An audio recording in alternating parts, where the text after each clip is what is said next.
Last Tuesday, I found a door in my grandmother's cottage that led somewhere impossible. I was clearing out her attic when I noticed this tiny wooden door, barely 3 feet tall, tucked behind a stack of old paintings. The strange thing was, I'd been in that attic 100 times as a child.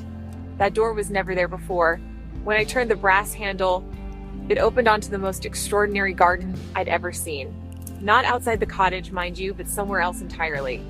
The flowers there hummed actual melodies, and the trees grew books instead of fruit. I watched a woman in a flowing dress pluck a novel from a willow branch and settle down to read under a sky that shifted between watercolor blues and sunset oranges. There were easels scattered throughout, some painting themselves, whilst artists nearby sculpted clouds into impossible shapes.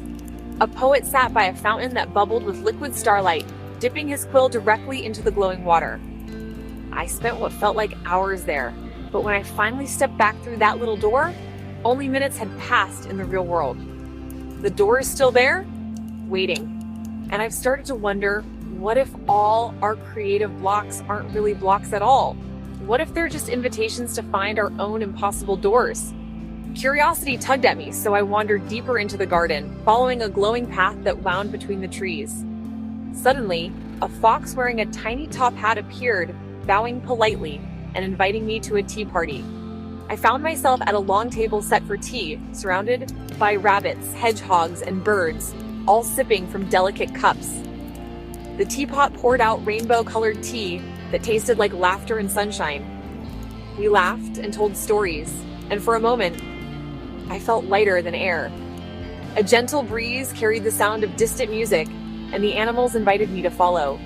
We arrived at a clearing where lanterns floated in the air, glowing softly like stars. The lanterns drifted together, forming constellations that told stories across the sky. I listened as the stars whispered tales of adventure, love, and dreams yet to come. The animals and I danced beneath the shimmering sky, spinning and twirling in the moonlight. When I finally solved it, a new door appeared, shimmering with possibility. I hugged my friends goodbye, promising to return whenever I needed inspiration. I stepped through the door and found myself back in my grandmother's attic, heart full of wonder. Back in the real world, I felt a new spark of creativity, as if the magic had followed me home. Maybe we all have magical doors waiting for us, if we just dare to look.